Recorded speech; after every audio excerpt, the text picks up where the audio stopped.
జిల్లా నేలకొండపల్లి మండల కేంద్రంలో పూర్వ విద్యార్థులు 1984 సంవత్సరం నుంచి 1989 విద్యార్థులు ఆర్థిక సహాయం ఏర్పాటు చేసి భక్త రామదాసు స్మారక గ్రంథాలయం ప్రారంభోత్సవ కార్యక్రమానికి పూర్వ విద్యార్థులకు చదువు చెప్పిన గురువులందరికీ సన్మాన కార్యక్రమం నిర్వహించారు. ఈ కార్యక్రమానికి రిటైర్డ్ అయిన ఉపాధ్యాయులు రాజు, హరి, శ్రీనివాస్ మరియు నేలకొండపల్లి మేజర్ గ్రామ పంచాయతీ చైర్మన్ వెంకటలక్ష్మి మరియు ప్రకృతి వైద్యశాల రామచంద్రపురం రామచంద్రరావు మరియు విద్యార్థులు కనమర్లపూడి శ్రీధర్, నర్సిరెడ్డి, పుల్లారావు, కంకిపాటి వెంకన్న, తాటికోడ రామారావు, కుర్లవెల్ల శ్రీనివాసరావు మరియు వంగవీటి అరుణ, దేవశెట్టి ఉషా విద్యార్థులు పాల్గొని కార్యక్రమాన్ని విజయవంతం చేశారు.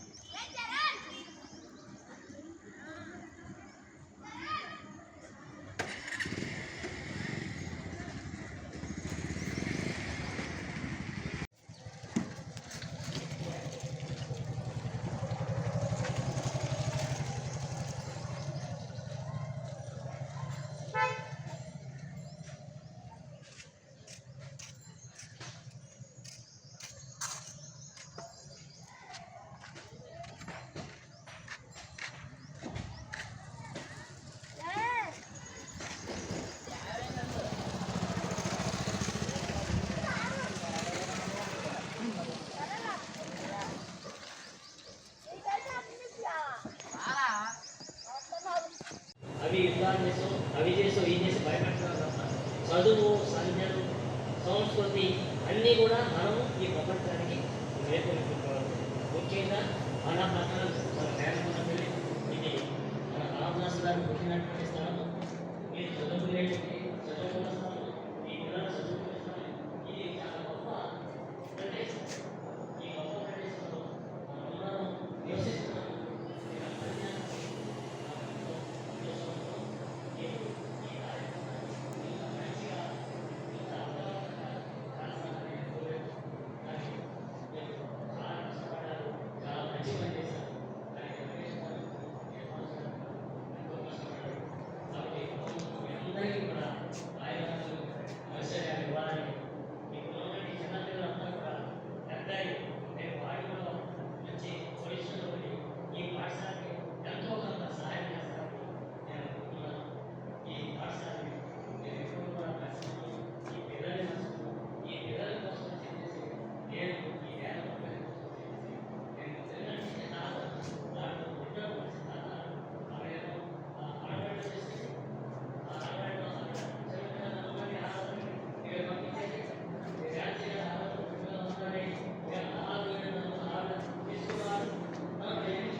ఈ సందర్భంగా ఒక 2 మాటలు మాట్లాడాలని కోరుతున్నాం.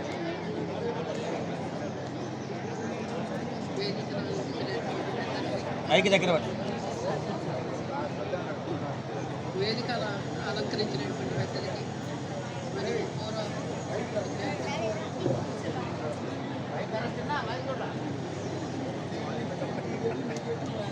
మరియు పూర్వ విద్యార్థులు, ప్రియమైన విద్యార్థులు, నేను ఈ స్కూల్లో 27 సంవత్సరాలు చేయడం జరిగింది. అయితే అప్పుడు ఎక్కువ షిఫ్ట్ సిస్టమే జరిగింది. 25 ఇయర్స్ షిఫ్ట్ సిస్టమే జరిగింది. ఇక్కడ 8:20కి సెకండ్ బెల్. అందరూ కంపల్సరీగా హాజరయ్యేవాడు, ఎవరో కొద్దిమంది తప్ప. కానీ అప్పుడు ఇన్ఛార్జిగా ప్రిన్సిపాల్ ఉండేవాడు.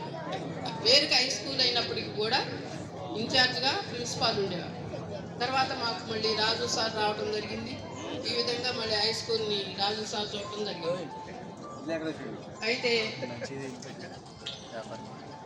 ఇక్కడ ఇన్ని సంవత్సరాలు చేసినందుకు నేను చాలా తర్వాత నేను మళ్ళీ గర్ల్స్ హై స్కూల్కి 2 ఇయర్స్ అక్కడ ఆ గర్ల్స్ హై స్కూల్ నుంచి మళ్ళీ బైఫికేషన్లో ప్రైమరీకి వెళ్ళాల్సి వచ్చింది. అప్పుడు భోజనాలు పెట్టడం అదంతా ఉండేది. ఇక్కడ ఏం లేదు, అటెండెన్స్ తీసుకోవటం, ప్రోగ్రెస్ కార్డ్స్ తీసుకోవటం. ఇప్పుడు ఈ పాఠశాలలో చదివేటువంటి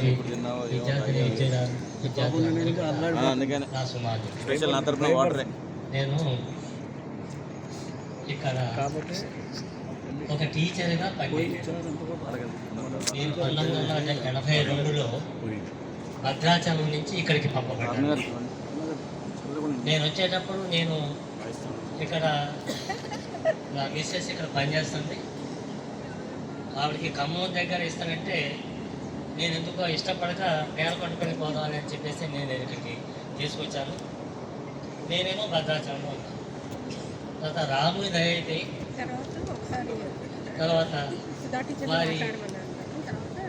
వారిని ఈ రోజున ప్రపంచానికి గుర్తింపు చేసినటువంటి రాముని గారి దయ అయితే నేను ఇక్కడికి వచ్చాను. 1982లో ఇక్కడికి వచ్చేటప్పటికి ఇది జూనియర్ కాలేజ్.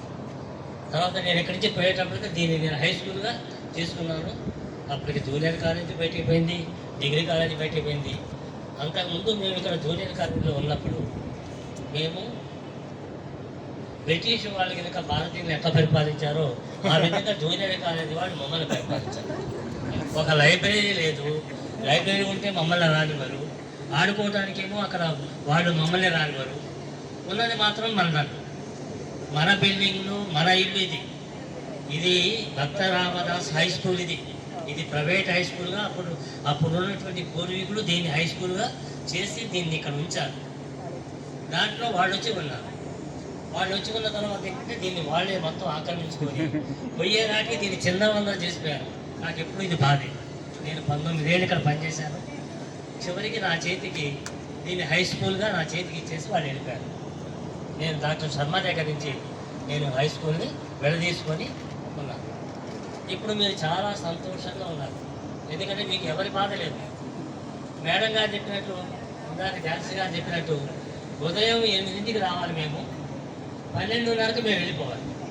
ఒకవేళ మా క్లాసులు జరుగుతున్నా కాలేజీ పిల్లలు వస్తే ఇక వాళ్ళు రూముల చుట్టూ తిరుగుతున్నా తిరుగుతున్నా ఇక మాకు ఎటువంటి అవకాశం ఉండేది కాదు. అటువంటి పరిస్థితుల్లో ఉన్నటువంటి ఈ పిల్లలు ఎంతో కష్టపడి దాదాపు 20 బ్యాచ్లు పంపించండి, 20 హై స్కూల్ బ్యాచ్లు పంపించండి. వాళ్ళందరూ కూడా ఎంతో డిసిప్లిన్డ్గా ఉదయం వచ్చేసి సాయంత్రం 12:30 దాకా ఇక్కడ ఉండి మంచిగా చదువుకొని వాళ్ళు బాగా